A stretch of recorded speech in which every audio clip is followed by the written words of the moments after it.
Good morning. This is Laz Jr. Do me one favor, hit that subscribe button. Subscribe to my channel. I would gladly appreciate it. Also, hit the like button because it helps the algorithm. Without further ado, let's get into this video. She was the 8-year-old murdered by her mother for, quote, loving her father too much. CBS 2 is always investigating, and tonight we've uncovered new documents revealing there may have been more to the motive behind Amaria Osby's murder. CBS 2's Chris Ty has been breaking new details on this tragic story for months. He is live at the Department of Children and Family Services with what he's found. Chris. Erica, Amaria was murdered at the age of 8, but she had been on DCFS radar since the age of 3. The Department of Children and Family Services admits several rules were not followed in this case, and some employees were reprimanded as a result of it. But now we are learning that there may have been a different story told to the public versus what that mother now charged with murder was told. Last May, Amaria Osby was 8 when her mom tried to get her to drink bleach, later admitting to suffocating her with a plastic bag because she loved her father more. I love you. Just hours earlier, Amaria and her mom, Andrea Hagler, were visited at their uptown apartment by state child welfare workers from the Department of Children and Family Services, an office that failed to even try to make contact with them for 60 days after a neglect call on Amaria came in last spring. What do you make of that? 60 days. 60 days, honestly, a slap in the face. They could have got her. They could have got my daughter. They could have got my daughter and saved her life. Last June, Amaria's father, DeMarcus Osby, told me he was the one who placed that neglect call, and he was repeatedly denied custody of the girl, offering his opinion on what motivated the murder. Because she told the truth to the agent. She told the truth. She didn't lie. What truth did she tell? That my mother was beating her. But this report, obtained by CBS 2 from the Cook County Medical Examiner, sheds new light on what those agents saw and said to Amaria's mom hours before the crime.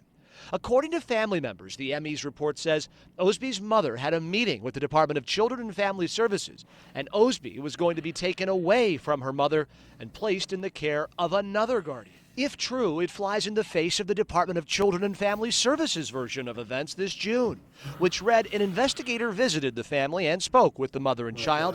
There were no noted concerns for physical abuse or neglect. We asked DCFS if they stand behind that June statement, and late Tuesday they told us if the investigator determined the child was in danger, DCFS would have taken custody immediately. DCFS does not speculate on future actions during an ongoing investigation, and in this case, no decisions had yet been made.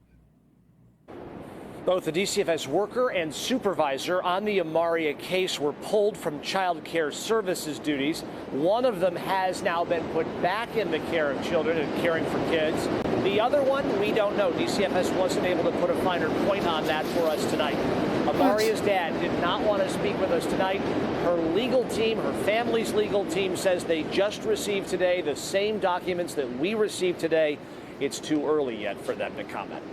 We're live in the South Loop. Chris Ty, CBS 2 News. Chris, thank you. Oh my God. So you rehire the person who was fired, and from what they say was involved in this situation with this girl being neglected and being beaten, being killed, the little girl told the truth. The father wanted to get his child, and I mean,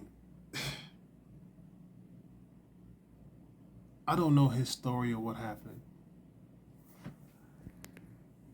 And that being said, it's pretty sad that this young lady died like this. My heart goes out to you, brother, the father of her, the father of the child. She was trying to get the child to drink bleach, and she suffocated an 8-year-old child, little girl, with a plastic bag.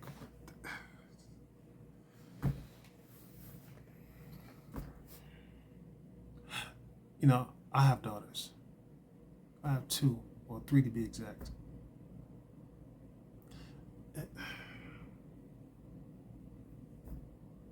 I don't know what else to say. I'm blown away. Wow. Somebody's got to go to jail. Multiple people should go to jail. That's what I got to say. He should have had his child, and multiple people should go to jail. Within the system, they should be prosecuted, and the mother. Please comment.